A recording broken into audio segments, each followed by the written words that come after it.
Yasa Via Letega Bekuni Malitiae Boago Chichia Go Boada Go Medina Yadevu Bekuni Malay Boago Chibetoi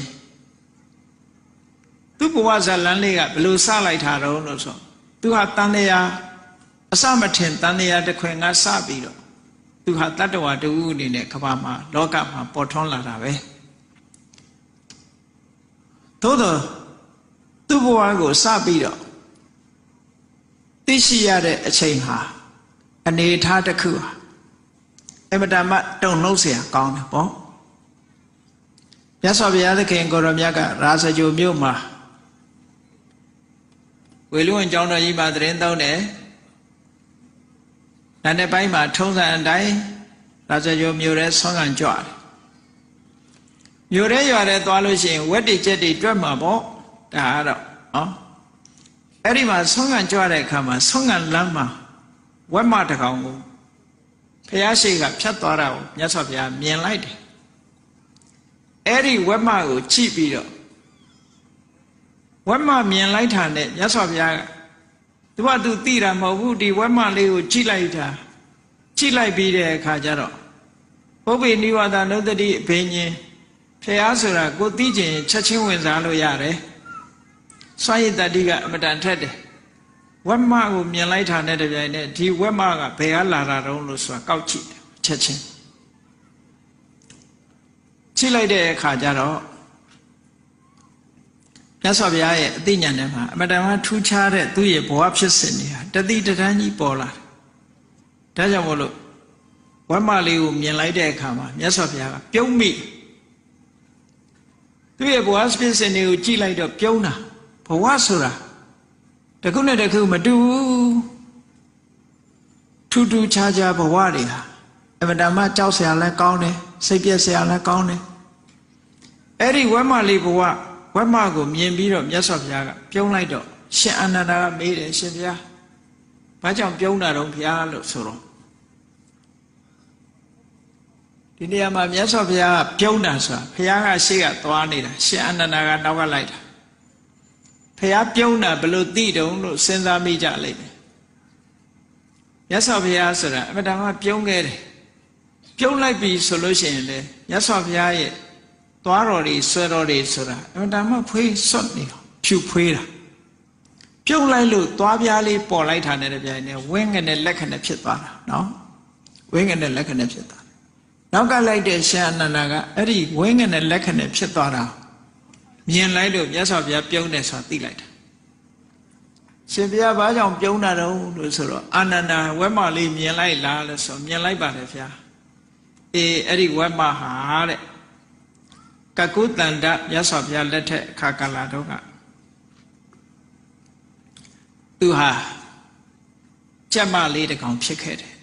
What do Jet do need it now? He Onama don't need a county. I don't do a Chama live at Chema. Yahandori Sonsare Saya and Nibo. Sonsare Sureniama. A cooking at Drelurum Yao. Yahanoriga, Doya Jom Madrin, Donya Soro. Murema Sonka Bilusi, the Sonny Henry, the video, Doreti on Doya Messi, don't wait it. Era Jamodo, Sonka Bilusi, Edidonga, Muredo, Mu Pianwaro, Sia Lady South Harashi, good to lose in Nebogoria. She only did Harashide. Yanoria, Sonkan Bilusin, go Salo Bison, Elusia Mu, Tobido, Sompomeja. Eri Sompome Kurodamaga, Nation, Ediba, Sompome, Peter Kaja. Kamatan Baucliri, Yutan at Juvare. We patana Kamatan and Patabido. Kamatan Mauli, now we got Shipway lady, shut up. Eddie Sonsare Zea Nama, just needed it. Chamadaganga, Yahanyote at Tanlego to Char. Chare Kama, to say Tema, a council John Joe Namalevi Meadow. တတ္တဝါဆိုတာလည်းပဲနားမလဲပေမဲ့လို့စိတ်ထဲမှာကျင်နူးမှုဆိုတာဖြစ်တတ်တယ်ပေါ့တရားသံကိုကြားပြီးတော့စိတ်ထဲကကျင်နူးမိတယ်သူကအဲ့ဒါလို့ကျင်နူးနေတဲ့အချိန်မှာသူ့ဘဝဘလောက်ကန်ဆိုးလို့ဆိုကောင်းကင်ကနေပြီးတော့သိန်းငှက်တကောင်ကနေထိုးဆင်းလာပြီးတော့သူ့ကိုတုတ်ချပြီးတော့သွားတယ်အဲ့ဒါနဲ့ဒီကျက်မတကောင်ဟာတေဆုံးသွားရပြန်တယ်ပေါ့နော်ကောင်းတဲ့အာယုံလေးနဲ့တေသွားတာအဲ့ဒါလို့တေသွားတဲ့အခါမှာသူဘယ်သွားဖြစ်တုံးလို့ဆိုတရားသံလေးကိုကြားပြီးတော့တေသည့်အတွက်ကြောင့်မင်းသမီးဘဝလူဘဝရောက်သွားပြီးတော့ဥပ္ပရိဆိုတဲ့မင်းသမီးလေးသွားဖြစ်တယ်အဲ့ဒီမင်းသမီးဘဝမှာသူကတံဝေကတွေရပြီးတော့ပရပိုက်မှာပေါ့ဝတ်ပြီးတဲ့အခါမှာသူအိမ်သာတက်ရင်ကနေပြီးတော့ရှေးတုန်းကအိမ်သာခုခေတ်ကလူတွေတော့ toilet ဆိုရေခံထားတော့ဘာမှမမြင်အောင်ဘုံဘုံတို့ငယ်တုန်းကတော့အဲ့ဒီလိုအိမ်သာတွေတက်ခဲ့ရဘူးလေပေါ့အဲ့လိုအိမ်သာမျိုးတွေတက်ခဲ့ရလို့ရှိရင်အိုးမစင်တုံးဘုတ်ခနဲ့ကြားသွားရင်အောက်ကလောက်တွေကစားကြတာဝိုင်းပြီးတော့အဲ့ဒီမြင်ခွင်းကိုခုခေတ်လူတွေမြင်ဘူးချင်မှမြင်ဘူးပါဘုန်းကြီးတို့ငယ်ငယ်တုန်းကတော့ခဏခဏမြင်ရတယ်အဲ့ဒီမြင်ခွင်းကလူရဲ့မစင်တုံးကြားလိုက်လို့ရှိရင်အောက်ကကောင်တွေကရွာနဲ့အကုန်လုံးခဏလေးတွေပဲပျောက်သွားတာအဲ့ဒါဟာကြီးမားတဲ့အခွင့်အရေးကြီးတစ်ခုခုခေတ်လူတွေလက်လွတ်ဆုံးရှုံးနေကြတယ်အဲ့ဒီဥပ္ပရိဆိုတဲ့မင်းသမီးလေးဟာပရပိုက်မှာဝတ်ပြီးတော့အိမ်သာတက်ရင်ကနေပြီးတော့မစင်တုံးကိုပိုးကောင်တွေစားတောက်တာကိုချီပြီးတော့ပုလူဝကတင်ညာလို့ဆိုတယ်အတုပကမ္မထန်တစ်ခုသူပွားရမြမရာဆိုရင်မှလည်းရှိတယ်လေမြမရာဆိုရင်မှလူတော်ကတငယ်ချင်းထမရဲ့တူကဘယင်းရဲ့အမတ်ကြီးဖြစ်တယ်တူကတော့ဘုန်းကြီးဝတ်သွားတယ်အဲ့ဒီအမတ်ကတငယ်ချင်းဘုန်းကြီးဝတ်တဲ့ကိုရောစီရောက်တဲ့အခါကျပြောအရှင်ဘုရားလည်းတပည့်တော်လို့လူဘဝနေရင်တော့အမတ်တော်ဖြစ်မှာပဲလို့ဆိုတော့အဲ့ဒီဆရာတော်ကြီးကပြောတော့နင့်အမတ်စီးစိမ်လောက်တော့ငါကအိမ်သာတစ်ခါတက်လောက်ရတဲ့ကုသိုလ်လောက်တန်ဖိုးမထားဘူးလို့ပြောတယ်နော်အိမ်သာတစ်ခါတက်လို့ရတဲ့ကုသိုလ်လောက်တန်ဖိုးမထားဘူးတဲ့နင့်အမတ်စီးစိမ်လောက်ကတော့ဆိုတာအိမ်သာတစ်ခါတက်ပြီဆိုလို့ရှိရင် तू ကအတုပတင်ညာခန္ဓာကိုယ်ရဲ့ဒီအညစ်အကြေးတွေကိုဆင်ញင်စဉ်းစားမိတာတို့ပိုးကောင်တွေမြင်တဲ့အခါကျလို့ရှိရင်ပုလူဝကတင်ညာခန္ဓာကိုယ်ကြီးတစ်ခုလုံးဟာလည်းပဲနောက်ဆုံးကြလို့ရှိရင်တည်သွားတဲ့အခါမှာပိုးကောင်တွေစားတောက်ပြီးခုလိုဖြစ်မှာပဲလို့ဆိုတဲ့အတုကအမှတ်တင်ညာပွားများအထောက်တာဆိုလိုတာပေါ့ကမ္မထန်တစ်ခုကမ္မထန်အာယုံတစ်ခုပဲအဲ့ဒီကမ္မထအာယုံကိုပွားများအထောက်လို့သူပထမဇန်ရသွားတယ်ကမ္မထချင်းစင်နဲ့ပထမဇန်ရရှင်စရာကောင်းတဲ့ကမ္မထဖြစ်သည့်အတွက်ကြောင့်အတွေးမပါပဲနဲ့ဒီကမ္မထဒီတမာတိကမရတည်နိုင်ဘူးဒါကြောင့်မို့ဝိတက်နဲ့အမြဲတမ်းရှင်တွဲနေရပထမဇန်တဲ့ပို့ပြီးတော့တက်လို့မရဘူးတဲ့ဒါကြောင့်မို့အဘိဓမ္မာသင်မှုတဲ့ပုဂ္ဂိုလ်တွေသိလိုက်ပဲအတုပကမ္မထပွားလို့ရှိရင်ပထမဇန်ပဲရတယ်ဆိုတာဘာဖြစ်လို့လဲဆိုရင်ဝိတက်ဆိုတဲ့အတွေးလေးပါမှသူကအမတမဆက်ဆုပ်စရာကောင်းတဲ့အာယုံပေါ်မှာစိတ်ကလေးကယက်တည်နိုင်တယ်ပေါ့ပထမဇန်ရတဲ့အခါမှာတစ်သလုံးစံချမ်းသာခံစားပြီးတော့နောက်ဆုံးတည်တဲ့အခါကျတော့ဘယ်ရောက်သွားတော့ဆိုပြမပြေမှာရောက်သွားတယ်သူဒီချက်ဘဝကနေမင်းသမီးဘဝမှာဇန်ရပြီးတော့ပြမပြေမှာဖြစ်သွားတယ်ဟောပြမပြေရောက်သွားတယ်အဲ့ဒီပြမပြေရောက်ပြီးတဲ့အခါမှာပြမပြေကတက်တန်းကုံလို့တန်တရားတဲ့သူပြန်ရောက်လာပြန်လူဘဝပြန်ရောက်လာတယ်လူဘဝပြန်ရောက်လာပြီးတော့အခုရာဇဂိုပြေလာပြီးတော့လမ်းဘေးမှာဝက်မလေးပြန်ဖြစ်နေပြန်ကြည့်လိုက်မယ်ဆိုလို့ရှိရင်သူ့ကိုစတွေးတာ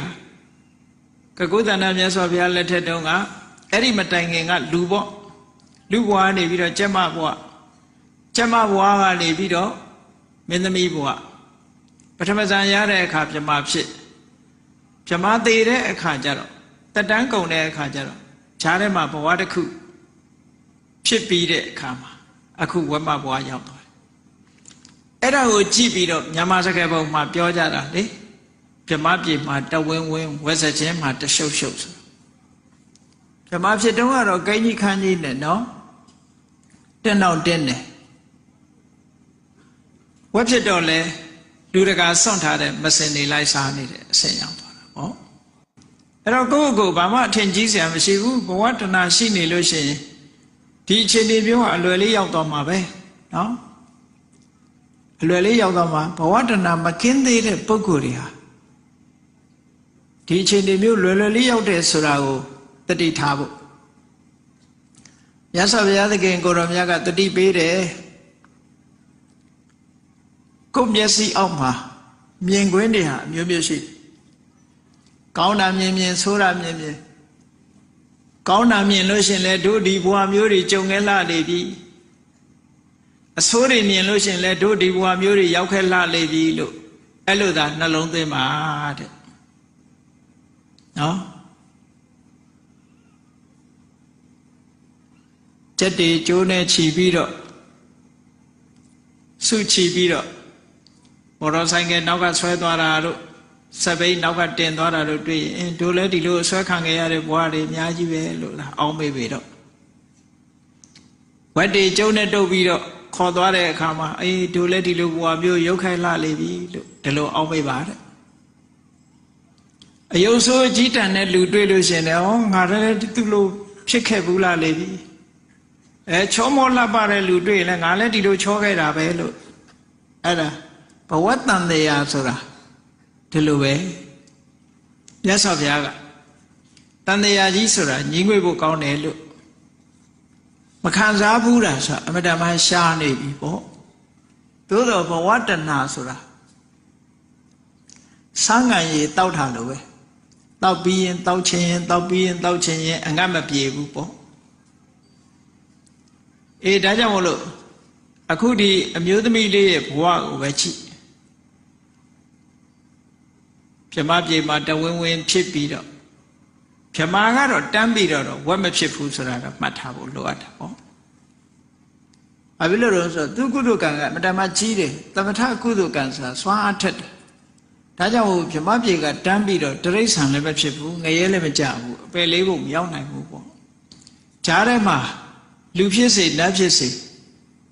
ဘဝတစ်ခုခြားပြီးမှသာလေသူကတရိษံတို့ပြိတ္တာတို့အသူရကယ်တို့ငရဲတို့ဆိုတာရောက်တယ်လို့အရှိန်ကအမတန်မှကောင်းတယ်ပေါ့ကုသိုလ်ရဲ့အရှိန်ကဟောအဲ့ဒီလိုဝမ်းမလေးဖြစ်တဲ့အချိန်ကြတော့မြတ်စွာဘုရားကအာနန္ဒကြည်စံဒီဝမ်းမလေးဟာဟောဘဝတွေလှမ်းပြီးတော့ကြည့်လိုက်မယ်ဆိုရင်သူဟာဗြဟ္မပြေကရောက်ခဲ့ဘူးတဲ့အရာဖြစ်တယ်ပေါ့ရောက်ခဲ့ဘူးသူဖြစ်တယ်လို့ဆိုပြီးတော့မြတ်စွာဘုရားခုနတရားကိုဟောတာဘဝတဏှာရှိနေသေးလို့ရှင်နှိမ့်တုံမြင့်တုံတန်တရားကြီးထဲမှာဒီလိုပဲကျင့်လည်ကြရမှာပဲဗြဟ္မာဖြစ်လိုက်အောက်တန်းကြားလိုက်တရိษံဖြစ်လိုက်ငရဲရောက်လိုက်နဲ့တန်တရားထဲမှာစုံကြီးဆန်းကြီးအတိမကျဒီလိုပဲခံစားနေကြရမှာလို့မြတ်စွာဘုရားဒီလိုဟောတာအဲ့တော့ဒီဝက်မလေးဟာနောက်ကြတဲ့အခါသူ့ဘဝဇလန်းလေးတွေကိုနောက်ဆုံးမှသူကိုယ်တိုင်ပြန်ပြီးတော့ထုတ်ဖော်တဲ့အဆင့်ရောက်လာတန်တရားကိုဒီလိုလဲသွားပြီးတော့မြတ်စွာဘုရားသခင်ကိုရောမြတ်ကလည်း45ဝါတက်တော်80ပြည့်တဲ့အခါပြိဋိဘံဆံသွားတယ်သူလည်းတန်တရားဆက်ပြီးတော့လဲသွားတယ်ပေါ့သို့တော့သူဟာဘယ်ဘဝမှာသွားအဆုံးသတ်တယ်လဲလို့ဆိုလို့ရှိရင်သီရိလင်္ကာနိုင်ငံဒီကနေ့ခေါ်တယ်သီရိလင်္ကာနိုင်ငံလင်္ကာဒီပလို့ခေါ်တယ်တီဟိုကျွန်းမှာဘိက္ခုနီမှာဖြစ်တယ်အဲ့ဒီဘိက္ခုနီမှာဖြစ်တဲ့အချိန်မှာသူဇလံသူပြန်ပြောတာ အခုမြတ်စွာဘုရားနဲ့တွေးပြီးတော့ဝက်မလေးကနေပြီးသူဘယ်ဖြစ်သွားတယ်ဆိုတာကိုပြန်ပြောတာအဲ့ဒီဝက်မလေးကဘယ်လိုသေးတယ်ဆိုတာတော့မှတ်တမ်းမရှိဘူးသို့တော့ဖြစ်ဖို့ရများတာတော့ဒီဝက်မကတော့ဟင်းအိုးတဲ့ရောက်တာလည်းဖြစ်ကောင်းဖြစ်လိမ့်နော်များတယ်ပေါ့ဟင်းအိုးတဲ့ရောက်ဖို့အဲ့ဒီဝက်မဘဝကသေဆုံးသွားတဲ့အခါသူဘယ်မှာသွားဖြစ်တုံးဆိုကံရဲ့အရှိန်ပဲနော်ဒါတွေကဘဝတဏရဲ့ဥဆောင်မှုကံရဲ့အရှိန်သူလုပ်ခဲ့တဲ့ကုသိုလ်ကံအကုသိုလ်ကံတွေရဲ့ယထာကမ္မံကတော်လို့ဆိုတဲ့အတိုင်းကံအားလျော်ဆိုတာလူတွေဟာသွားလာနေကြတန်တရားထဲမှာလဲနေကြသူဘယ်ရောက်တုံးဆိုသူ့နာဘူမိဆိုတဲ့အရမှာအဲ့ဒီသူ့နာဘူမိနိုင်ငံကမင်းသမီးသွားဖြစ်ပြန်တယ်ချိဝက်မကအဲ့ဒီရောက်တော့ပြန်ပြီနော်ဝက်ဖြစ်တုံးကတော့အဲ့ဒါမစင်တုံးနေစားတယ်အခုတခါမင်းသမီးဖြစ်တော့စိန်တွဲလဲနဲ့ပေါ့နော်စိန်တွဲလဲရွှေတွဲလဲနဲ့နေပြန်ပြီနန်းတော်ဝရောက်သွားပြန်ပြီတန်တရားထဲမှာအဲ့ဒါလိုပဲသူ့နာဘုံမိဆိုတာဘယ်မှာလဲလို့ပြောလို့ရှိရင်ဓမ္မလူမျိုးတွေကတော့သူ့နာဘုံမိဆိုတာတထုံပဲလို့ဒီလိုယူဆဒီနာတချို့ပုဂ္ဂိုလ်တွေအိန္ဒိယဒီထိုင်းတို့ဘာတော့ကလည်းသူ့နာဘုံမိဆိုတာသူတို့နိုင်ငံအခုကြားဖို့ကြလိမ့်မယ်သူ့နာဘုံမိဆိုရယ်လေစိတ်ကြီးတည်ထားတာလေအဲ့တော့သူ့နာဘုံမိဆိုတာဘယ်နေရာလဲလို့ location သတ်မှတ်ပြီးတော့ပြောမယ်ဆိုလို့ရှိရင်တော့အမျိုးမျိုးပြောပြီးတော့နေကြတယ်ပေါ့သို့တော်လည်းအိန္ဒိယနိုင်ငံရဲ့အရှေ့ဘက်မှာရှိတဲ့မြန်မာတို့ထိုင်းတို့ဒီနားတဝိုက်ဟာသူ့နာဘုံမိဖြစ်နိုင်ဖြစ်တာတော့သေချာဘာလို့လဲဆိုတော့အိန္ဒိယနိုင်ငံဩရိတပြည်နယ်ကနေရှစ်တဲ့တဲ့ကိုကြည့်လိုက်လို့ရှိရင်ဒီမော်လမြိုင်တို့ဘာတို့နေရာမှာတွားကြဒါကြောင့်မလို့ဘုန်းကြီးတို့ပြည်ဆိုင်ရာထေရဝါဒဘုရားသာသနာပြုတက္ကသိုလ်မှာရှင်သောနာတို့ရှင်ဥဒ္ဒရတို့သာသနာပြုရောက်တဲ့သူ့အနာဘုံမိဘယ်မှာလဲဆိုတာနဲ့ပတ်သက်ပြီးတော့သူတေသနာကြံပြုခိုင်းထားတာရှိတယ်ကြံပြုခိုင်းထားတယ်သူ့အနာဘုံမိကဒီအရှေ့တောင်အာရှကနိုင်ငံတွေထဲမှာထိုင်းကလည်းသူ့အနာဘုံမိဟာသူ့နယ်မြေထဲမှာရှိတယ်ပေါ့ဗမာလည်းသူ့အနာဘုံမိဟာတထုံပဲလို့ဆိုတာဘယ်ဟာကပို့ပြီးတော့အသိယုတ်တိရှိတယ်သမိုင်းထောက်ထားတယ်ဘယ်ဟာရှိတယ်ဆိုတာကိုအဲ့ research ဒီသူတေသနာစာအုပ်ထွက်လာရင်တော့အတိအကျသိရမှာပဲဒါအဲ့ဒီသူ့အနာဘုံမိမှာလာပြီးတော့သူကမင်းသမီးဖြစ်ပြန်တယ်အဲ့ဒီမင်းသမီးဘဝကတည်တဲ့အခါဘယ်ရောက်သွားပြန်တော့ဆိုအိန္ဒိယပြန်ရောက်သွားပြန်တယ်ဗာရဏသီကိုပြန်ရောက်သွားပြန်ဟောဗာရဏသီကဟိုရှိတော့လည်းဗာရဏသီပဲအခုလည်းဗာရဏသီပဲအဲ့ဒီဗာရဏသီကိုပြန်ရောက်သွားပြီးတော့လူဖြစ်ဗာရဏသီကနေဘယ်ရောက်သွားပြန်တော့ဆိုသုပ္ပါရကဆိုသင်္မောစိတ်ရွာသင်္မောစိတ်နားမှာရှိတယ်မြို့လေးကိုရောက်သွားအဲ့ဒီသုပ္ပါရကသင်္မောစိတ်ကမြင်းကုံတီရဲ့အိမ်မှာသမီးသွားဖြစ်တယ်ပေါ့အဲ့ဒီကတည်တဲ့အခါကျတော့သူဘယ်ရောက်သွားပြန်တော့ဆိုကာဝီရဆိုတဲ့စိတ်ကဒါအိန္ဒိယနိုင်ငံကစိတ်ကမ်းနေပဲကာဝီရဆိုတဲ့စိတ်ကမ်းရောလှေတကြီးရဲ့သမီးသွားဖြစ်ပြန်ဟောသူ့ဘဝဇာလန်းနေဒါတော့လူဘဝတွေကြီးပဲသူဆက်ဖြစ်နေအဲ့ဒီကနေပြီးတော့တည်သွားတဲ့အခါဘယ်ရောက်သွားပြန်တော့ဆိုခုနကလင်္ကာတိပတီဟိုချောင်းမှာအနုရာဓပူရမြို့ဆိုတာရှိတယ်အဲ့ဒီအနုရာဓပူရမြို့မင်းဆိုးရာစာအိမ်မှာသွားပြီးတော့သမီးဖြစ်ပြန်အဲ့ဒီကတည်တဲ့အခါကျတော့တီဟိုချောင်းမှာပဲသူဆက်ဖြစ်ပြန်တယ်အနုရာဓပူရမြို့ရဲ့တောင်ထဲမှာတောင်အရပ်ဘက်မှာရှိတယ်ဘောက်ကန္တဆိုတဲ့ရွာကြီးတစ်ရွာမှာရှိတယ်အဲ့ဒီဘောက်ကန္တရွာကသူမနာဆိုတဲ့တကြွယ်တယောက်ရဲ့အိမ်မှာသွားပြီးတော့သမီးသွားဖြစ်တယ်သူ့ကိုလည်းပဲမဲသူမနာလို့ပဲခေါ်တယ်နော်ဗမာပြည်မှာမဲသူမနာဆိုတာဇာလန်းတွေထုတ်ပြီးတော့ ဆိုကြငိုကြတဲ့မေတုမနာလားတော့မသိဘူးပေါ့နော်အဲ့ဒီမှာဘောဂန္တရွာကသူမနာဆိုတဲ့သူတို့သမီးသွားဖြစ်တော့အဲ့ဒီရွာကဘောဂန္တရွာကြီးရွာရှိတဲ့အခါမှာသူ့ဖေကဘယ်ကိုပြောင်းသွားတော့ဆိုဒီကဝါပိတိုင်းနော်မဟာမုနိဆိုတဲ့ရွာကိုပြောင်းပြီးတော့နေတယ်အဲမဟာမုနိရွာကိုပြောင်းပြီးတော့နေတဲ့အခါကျတော့ဒုဋ္ဌဂမဏိမင်းကြီးရဲ့အမတ်ဒုဋ္ဌဂမဏိတို့ဘာလို့ဆိုတာကတီဟိုနိုင်ငံကနာမည်ကျော်တဲ့ဒီဘုရားသာသနာကိုပြန်ပြီးတော့တီဟိုနိုင်ငံမှာစီပင်အောင်လုပ်ခဲ့တဲ့ဘုရင်ကြီးပေါ့အဲ့ဒီဒုဋ္ဌဂမဏိအမတ်ကြီးရဲ့အတိမ်ပရဆိုတဲ့အမတ်ကြီးနဲ့တွေ့ပြီးတော့အမတ်ကြီးကသူ့ကိုလက်ထပ်ယူတယ်သူမနာဆိုတဲ့တထေသမီးတကြွသမီးကိုလက်ထပ်ယူပြီးတော့သူမဟာပုံနာရွာကိုသွားပြီးတော့နေကြထိုင်ကြတယ်အမတ်ကြော်ဖြစ်သွားတယ်ပေါ့နော်အမတ်ကြီးကြော်ဖြစ်သွားပြီးတဲ့အခါမှာကောတိပပ္ပတဆိုတဲ့ဒေသမှာရှိတဲ့ကျောင်းတိုက်ကြီးတစ်ခုအခုသီယိုနိုင်ငံမှာဒီနေရာတွေကဂရိတ်အောင်ရှိသေးတယ်သီယိုကျွန်းမှာအခုစာပေမှာမှတ်တမ်းတင်ထားတဲ့နေရာတွေ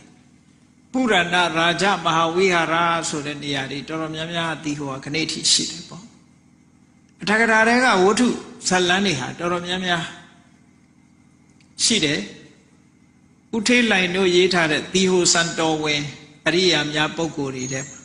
ဒီထဲမှာတော်တော်များများအထက်ကရာရဲ့မှတ်တမ်းတွေကိုရေးသွားတာရှိတယ်ပေါ့မြန်မာလူရေးထားတာတွေရှိတယ်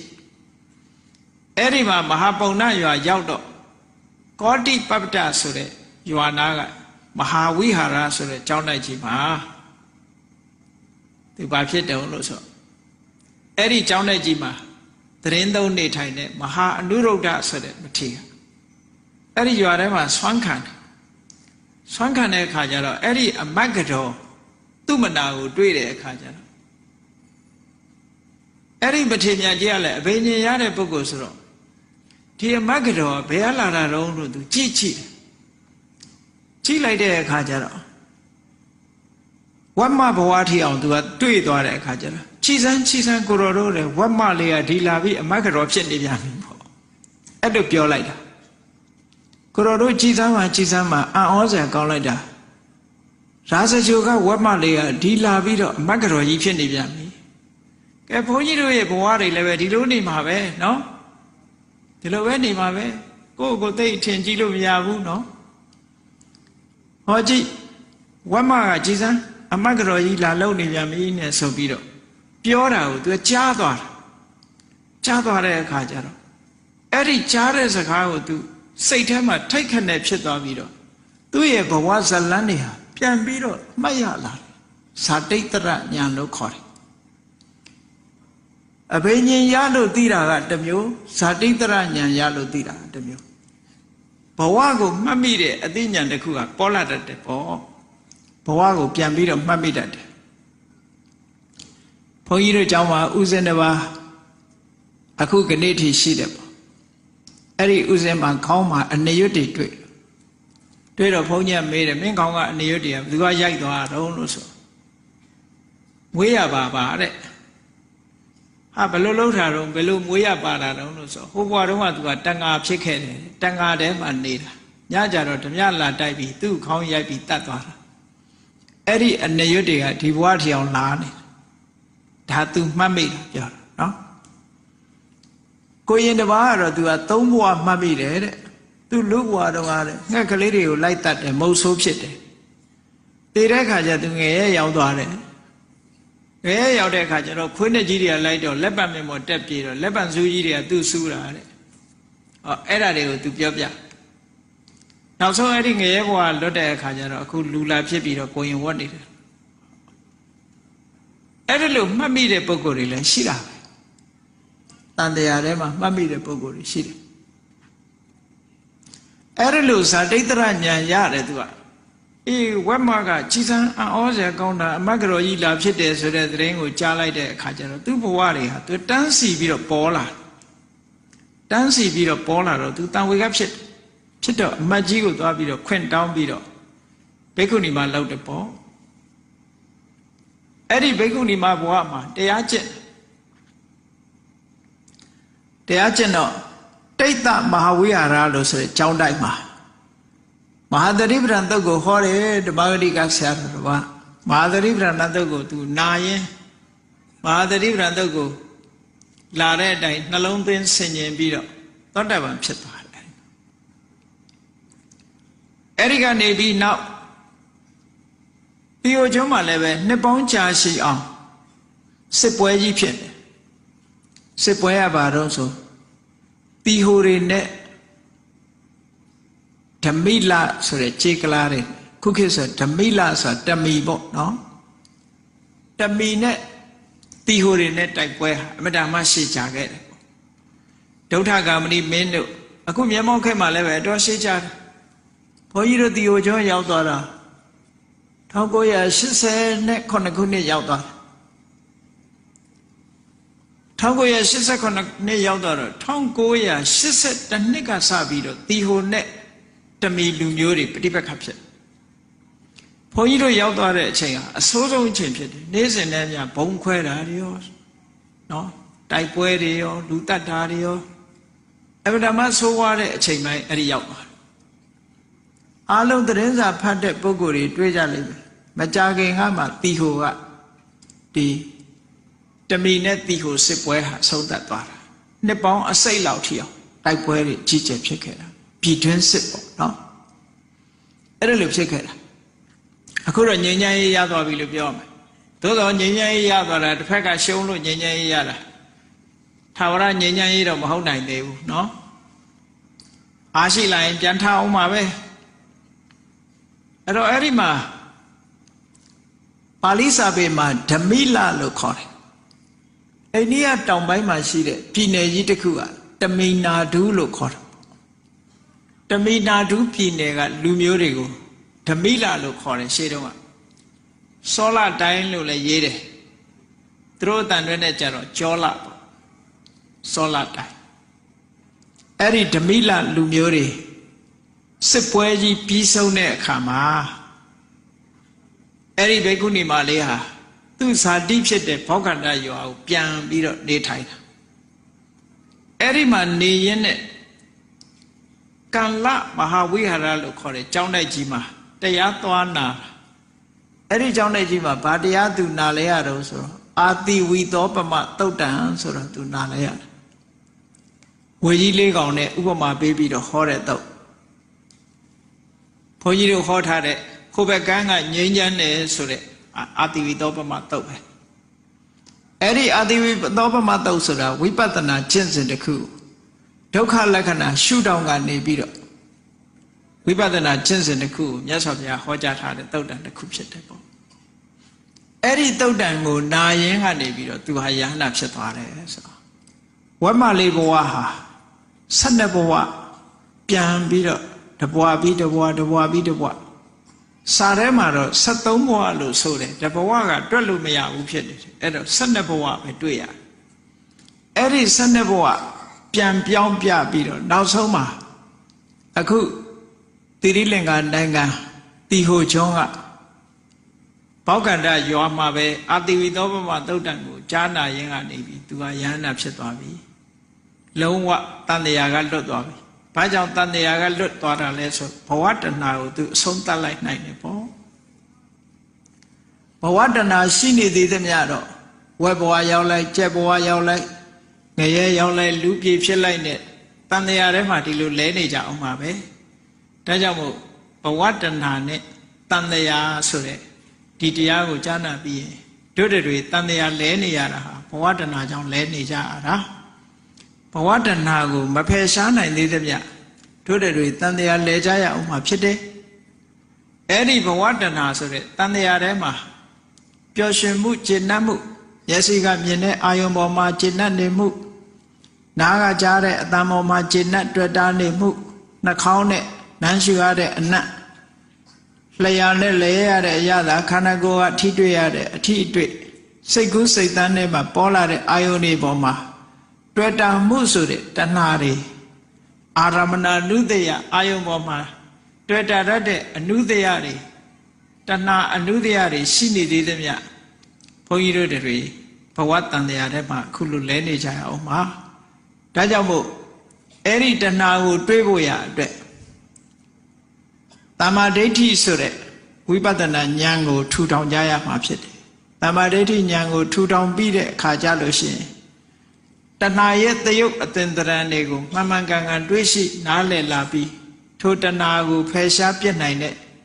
ဝိပဿနာဉာဏ်အစဉ်စဉ်တက်လာလို့အောင်မြင်စွာရရှိသွားတဲ့မဉဏ်ဖို့ဉဏ်ကိုရပြီဆိုတဲ့အခါမှာတဏှာဟာနောက်ဆုံးပိတ်မှာအမြစ်ပါပြတ်ပြီးတော့ဆုံးသက်တော်မှာဖြစ်ပါတယ်တစ်ပင်ကြီးတစ်ပင်ကိုအမြစ်ကိုတူးပစ်လိုက်ရင်ထိုတစ်ပင်ကြီးကဘယ်တော့မှပြန်ပြီးတော့အတက်မထွက်တော့သလိုပဲဘုန်းကြီးတို့ရဲ့ဘဝဟာလည်းပဲဘဝတဏှာဆိုတဲ့အမြစ်ကိုဖယ်ရှားပစ်လိုက်နိုင်လို့ရှင်ဘဝထဲမှာစမ်းကြီးစုံကြီးဆန်းကြီးဆိုတဲ့ဘဝတန်တရားရဲ့ဒုက္ခတွေကိုဖယ်ရှားပစ်နိုင်မှာဖြစ်တယ်လို့ကိုစီသဘောကျပြီးတော့တို့တွေတန်တရားကလွတ်ဖို့အတွက်ဘဝတဏှာကိုဖယ်ရှားကြရမှာပဲလို့ဘဝတဏှာကိုဖယ်ရှားနိုင်အောင်အမှန်မြင်အောင်ဝိပဿနာကျင့်စဉ်တစ်ခုဖြင့်ကျင့်ကြံကြိုးကုပ်အားထုတ်တော်မူနိုင်ကြပါစေကုန်သတည်းသာဓုသာဓု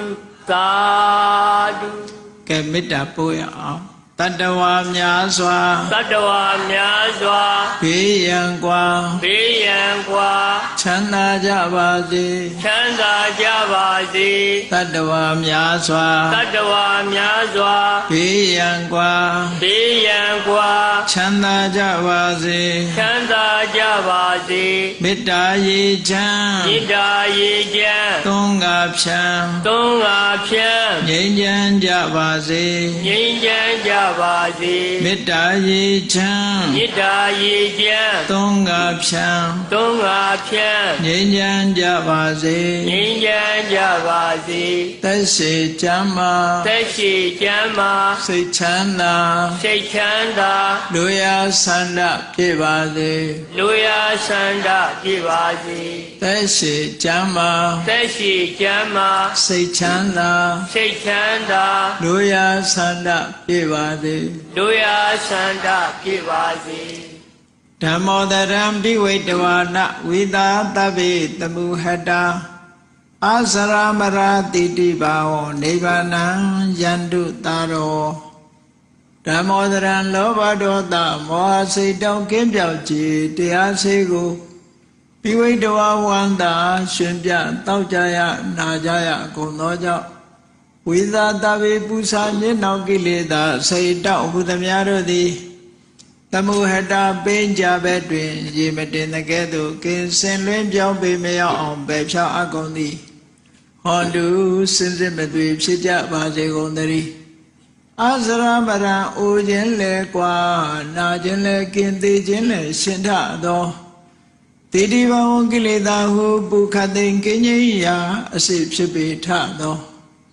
နိဗ္ဗာန်နိဗ္ဗာန်ဟုခေါ်ဤမြို့တော်သို့သာရောတရားချစ်ခင်စိတ်ကောင်းဝိညာသူတော်စင်များတို့သည်ယန္တုပါရမီအစဉ်စဉ်မြင့်တယ်မြင့်၍မလင့်ပုံသေးဆက်ရောက်တော်မူကြပါစေကုန်တည်းသာ